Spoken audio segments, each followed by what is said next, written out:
Саламатсыздарбы? Бүгүнкү күнгө алынган жаңылыктар топтому менен тааныштырабыз.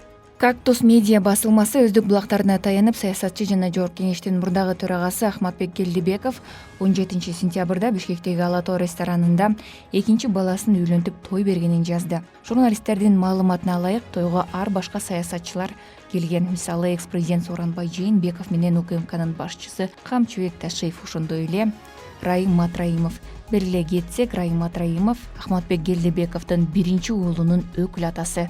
Тышкы иштер министрлиги быйыл 1 сентябрдан тарта күчүнө кирген Кыргызстан менен Өзбекстанга ID карт аркылуу каттоо шарттары боюнча түшүндүрмө берди. Министрлик белгилегендей, Кыргызстандын жарандары Өзбекстанга жана коңшу мамлекеттин атуулдары Кыргызстанга кирип чыгуу убактылуу жүрүү үчүн ID карт колдоно алышат. Ошол эле учурда ID карт менен Кыргызстандын же Өзбекстандын жарандары Өзбекстандын же Кыргызстандын аймагына кирип, бирок башка өлкөлөргө чыга албайт. Белгилүү болгондой, тиешелүү документке быйыл 27 январда кол коюлган. Жүрөк хирургиясы жана органдарды трансплантациялоо институтунун директору Самидин Шабралиев, саламаттыкты сактоо министри Алымкадыр Бейшеналиев аны жөндөн-жөн иштен алганын айтып чыкты. 17 сентябрда ал Facebook аркылуу президент Садыр Жапаровго кайрылып, иштеп турууга уруксат берүүнү өтүндү.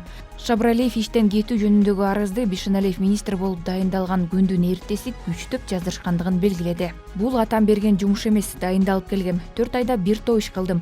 40 жыл оңдоп түзүүдөн өтпөгөн операция, реанимация бөлүмдөрүн оңдоттум. Эң оор нерсеси, азыр 200гө чукул жаш бала операциядан өтүп жатат. Эгер мен кетсем, алардын баары калып кетет. Ошого сизден суранам, мага дагы уруксат бериңиз. Ошол иштерди бүтүрүп алайын, деп Facebook аркылуу президентке кайрылган. Быйыл өлкөдө орточо айлык акынын көлөмү 2022 жылга караганда 27% жогорулап, орточо эсеп менен 32 000 сомду түздү.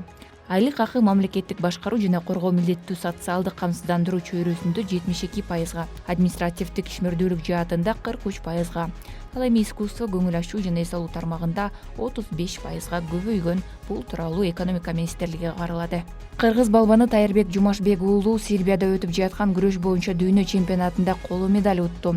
Эркин күрөш боюнча балбан 61 кг салмакта күч сынашып, алгачкы беттешинде азербайжандык, андан соң туркиялык спортчуну жеңди.